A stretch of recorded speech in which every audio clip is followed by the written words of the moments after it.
जरा सोचो, तुम इतने खूबसूरत हो जाओ कि घर से बाहर निकलते ही लड़कियों का जमावड़ा लग जाए और तुम्हारी खूबसूरती को संभाल पाना उनके बस की बात ही ना हो। कुछ ऐसा ही होता है हमारी आज की कहानी में। कहानी की शुरुआत होती है मास परिवार से, जो पिछली कई पीढ़ियों से सबसे सुंदर इंसानों में से थे। लोग उनकी खूबसूरती की वजह से उन्हें बेहद पसंद करते थे और यही उनके पैसे कमाने का तरीका था। उनका सबसे बड़ा बेटा ओकिस एक टिकटॉक स्टार है। उसके दिलकश चेहरे की वजह से उसके करोड़ों फॉलोअर्स थे। इसके अलावा वो आम लड़कों की लड़कियों से सेटिंग करवाने में भी मदद करता था। उसका बाप पार्कर भी अपने समय में हद से ज्यादा खूबसूरत था, जो आए दिन लड़कियों का दिल तोड़ता था। उसने 1200 से ज्यादा लड़कियों को डेट किया था और आखिरकार उसे अपने बच्चों की माँ मिल गई। उसकी माँ भी काफी खूबसूरत थी, लेकिन थोड़ा आदमियों की तरह। अबे इसकी तो मूंछें भी हैं। उनका छोटा बेटा कुलीन घर में सबसे ज्यादा सुंदर है। पूरे परिवार को अपनी खूबसूरती पर नाज था, लेकिन कुलीन चाहता था कि वो एक आम जिंदगी गुजारे। वो अक्सर सोचता था कि अगर वो थोड़ा कम सुंदर होता तो हर बार बाहर निकलने पर उसके पीछे लड़कियों की भीड़ ना पड़ती। उसके सुंदर चेहरे की एक झलक देखते ही लड़कियां पागल सी हो जाती। किसी की नाक से खून बहता तो कोई अपने बाल नोचकर इधर उधर कूदने लग जाती। नतीजा ये हुआ कि कुलीन की आज तक किसी लड़की से बात तक नहीं हो पाई थी। वो ज्यादा बाहर नहीं जाता था और अब तक घर से ही पढ़ रहा था। कुलीन के पास अपनी मछली के अलावा बात करने के लिए कोई भी नहीं था। वो अकेला ही पत्ते खेलते हुए मछली से बातें करता रहता। उसके इस बर्ताव से उसके परिवार को काफी चिंता हो रही थी। ओकिस कई बार उसे सुंदर लड़कियों की तस्वीरें दिखाकर पंप देता कि जा भाई, दुनिया में लड़की लड़की पटा, क्या कर रहा है तू। लेकिन कुलीन कहने लगा कि उसे एक ऐसी लड़की चाहिए जिसे उसकी सुंदरता से फर्क ही न पड़ता हो। वो चाहता था कि लड़कियां उसके दिल के लिए उसे पसंद करें। जब कोई तरकीब काम नहीं आई तो परिवार वालों ने एक नया तरीका सोचा। उन्होंने गरीब होने का नाटक करने का प्लान बनाया ताकि वो कुलीन को स्कूल जाने पर मजबूर कर सकें। एक रात जब कुलीन पानी पीने उठा तो उसने अपने माँ बाप को बात करते सुना कि अब से वो लोग नाश्ते में सिर्फ अंडे खाया करेंगे ताकि कुलीन को घर से पढ़ाने के पैसे जमा हो सके। ये सुनकर उसे काफी पछतावा हुआ और अगली सुबह उसने स्कूल जाकर पढ़ने का फैसला किया। ये सुनकर पूरा परिवार खुशी से नाचने लगा, लेकिन फिर कुलीन ने कहा कि मैं तो सिर्फ लड़कों के स्कूल में जाऊंगा। बाकी सबका मूड थोड़ा खराब हुआ, लेकिन फिर भी वो मान गए कि कम से कम घर से बाहर तो निकलेगा ये। स्कूल के पहले दिन ओकिस उसे बाइक पर छोड़ने गया, लेकिन बाइक से उतरकर भी कुलीन हेलमेट पहनकर ही चला गया। उसने पूरा दिन हेलमेट पहनने की सोची ताकि किसी का ध्यान उसकी खूबसूरती पर ना जाए, लेकिन हुआ एकदम उल्टा,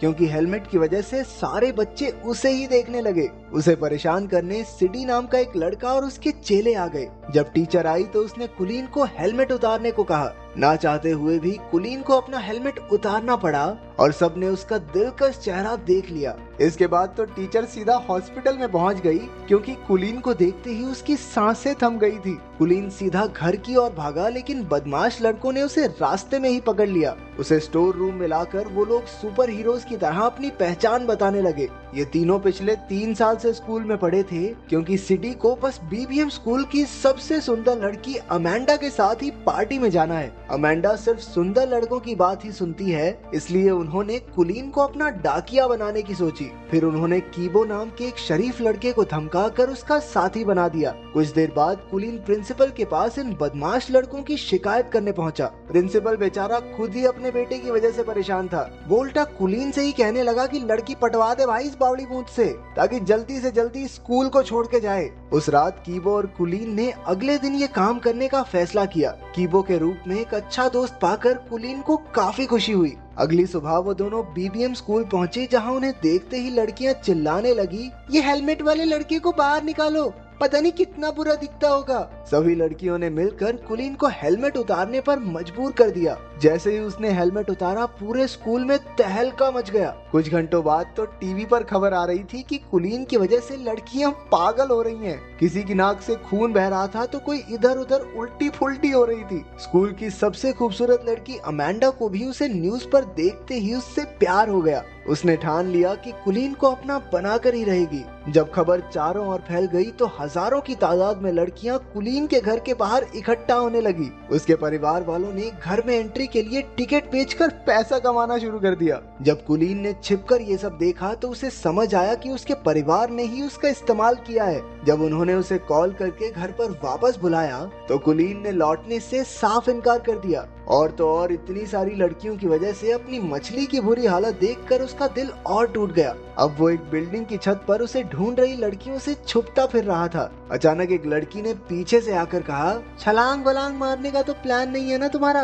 कुलीन हैरान होकर उसे देखने लगा, क्योंकि वो पहली लड़की थी जो उसे देखकर बेहोश नहीं हुई। उसे देखकर कुलीन के दिल की धड़कन बढ़ने लगी और वो कुछ बोल तक नहीं पाया। इसके बाद वो लड़की भी कुछ नहीं बोली और वहाँ से चली गई। कुछ देर बाद वो कीबो के घर रात गुजारने पहुंचा। कीबो और उसकी दादी ने उसका काफी ख्याल रखा। कीबो के कमरे में कुछ बहुत ही रेयर कार्ड्स को देखकर वो काफी खुश हुआ, क्योंकि उसे भी ऐसे कार्ड्स कलेक्ट करने का शौक था। अगले दिन दोनों छत वाली लड़की को ढूंढने लड़कियों के स्कूल में गए। वहाँ पर उनकी मुलाकात अमेंडा से हो गई, जिसे उन्होंने सिटी का खत दे दिया। अमेंडा कुलीन की खूबसूरती से फर्क न पड़ने का नाटक करने लगी, लेकिन जैसे ही वो गया अमेंडा की नाक से भी खून निकलने लगा। कुलीन को सीढ़ियों पर वो लड़की फिर से दिखी, लेकिन अपने आसपास लड़कियों के झुंड की वजह से वो उससे बात नहीं कर पाया। अगले कुछ दिनों तक कुलीन और कीबो साथ रहे और दोनों में गहरी दोस्ती हो गई। अगले दिन कीबो कुलीन को फुटबॉल देखने साथ ले गया, जहां वो अक्सर रेरे नाम की लड़की से मिलने जाता था। कीबो इस लड़की को बेहद पसंद करता था। मैच के बाद कुलीन की नजर अचानक उस छत वाली लड़की पर पड़ गई। वो तो बस उसे देखता ही रह गया। तभी कीबो ने आकर उन्हें मिलवाया और कहा कि उसका नाम रेरे है। तब जाकर कुलीन को पता चला कि कीबो भी इसी लड़की को पसंद करता है। रेरे और कीबो काफी अच्छे दोस्त थे और उन्हें साथ देखकर कुलीन को जलन होने लगी। वो रात को ठीक से सो भी नहीं पाया, क्योंकि उसे समझ नहीं आ रहा था कि वो करे क्या। आखिरकार उसे याद आया कि उसका भाई ओकिस भी तो लव गुरु है, उससे मदद मांगनी चाहिए। अगली सुबह कुलीन को अपने सामने देखकर ओकिस की तो आंखें भर आई। वो कुलीन को लड़कियों से बात करने में कब से मदद करना चाहता था। अब तक कुलीन ने अपने परिवार को भी माफ कर दिया था, क्योंकि अगर वो बाहर न जाता तो रेरे से उसकी मुलाकात भी न हो पाती। फिर दोनों भाई सामान लेने गए, जहां ओकिस ने बताया कि कुलीन उस लड़की को कैसे पटा सकता है। कुलीन ने बिल्कुल वैसा ही किया, लेकिन उसे एहसास हुआ कि वो रेरे को उतना नहीं जानता जितना कीबो जानता है। लेकिन वो फिर भी हार नहीं मानना चाहता था। एक दिन अमेंडा ने लड़कों के स्कूल में आकर कुलीन को अपने जन्मदिन की पार्टी का न्योता दिया और साथ साथ एक फोन भी थमा दिया कि बाबू मुझे इससे कॉल करना, ठीक है? फिर शाम को कीबो, कुलीन और रेरे घूमने गए। वहाँ कुलीन समझ गया कि रेरे भी कीबो को पसंद करती है। उन्हें साथ देखकर उसे जलन महसूस हो रही थी। बाद में कीबो के जाने पर उसने सीधा रेरे से पूछ लिया कि क्या वो कीबो को पसंद करती है। पहले तो रेरे नहीं मानी, लेकिन जब कुलीन ने झूठ कह दिया कि कीबो तो अमेंडा से प्यार करता है, तो अचानक से रेरे का मुंह उतर गया। अब ये साफ था कि रेरे को भी कीबो पसंद है। इसके बाद घर लौटकर कुलीन ने अमेंडा को फोन करके उससे कुछ मदद मांगी, और वो तो कुलीन के प्यार में कुछ भी करने को तैयार थी। फिर अगले दिन अमेंडा के बर्थडे पर कुलीन और कीबो दोनों पहुंचे, तो अचानक से अमेंडा ने कुलीन को छोड़कर कीबो पर ध्यान देना शुरू कर दिया। वो उसे खींचकर साइड में ले गई और तभी रेरे भी पार्टी में आ गई। रेरे की नजर अमेंडा पर पड़ी, जो कीबो को किस कर रही थी। ये देखकर उस बेचारी का दिल टूट गया और वो वहाँ से भाग निकली। उसके पीछे पीछे कुलीन ने भी जाकर अपने प्यार का इजहार कर दिया। रेरे ने जवाब दिया कि वो तो उसे सिर्फ दोस्त ही समझती है। तो कुलीन ने अपने इकलौते दोस्त को धोखा भी दिया और लड़की भी नहीं मिली। अरे इससे बुरा और क्या होगा। उधर सिडी और उसके चेलों ने भी कीबो और अमेंडा को किस करते देख लिया और उन्होंने गुस्से में कीबो की जमकर धुलाई कर दी। कुलीन दूर खड़ा देखता रहा, लेकिन कीबो को बचाने की उसकी हिम्मत नहीं हुई। बाद में वो कीबो को घर ले आया। अपने दोस्त को दर्द से कराहता देख कुलीन को एहसास हुआ कि उसने बहुत बड़ी गलती कर दी है। उसे अपने किए पर बहुत पछतावा हो रहा था और आखिरकार उसने सारी कहानी कीबो को बता दी। इस धोखे से कीबो हैरान रह गया। वो कहने लगा कि अगर उसे पता होता कि कुलीन भी रेरे को पसंद करता है तो वो खुद ही पीछे हट जाता, लेकिन कुलीन के दिए धोखे के बाद से वो उसका दोस्त बनकर नहीं रहना चाहता। कुलीन पूरे 1 महीने बाद घर लौटा। उसने किसी से बात नहीं की और खुद को कमरे में बंद कर लिया। उसे अपने दोस्त की बहुत याद आती थी। घर पर उसकी माँ ने उसे उसकी मछली दी, जो एकदम सही सलामत थी। अपनी माँ की बातें सुनकर कुलीन को एहसास हुआ कि लोग उससे कितना प्यार करते हैं। अब उसने फैसला किया कि वो कीबो को जरूर मना लेगा।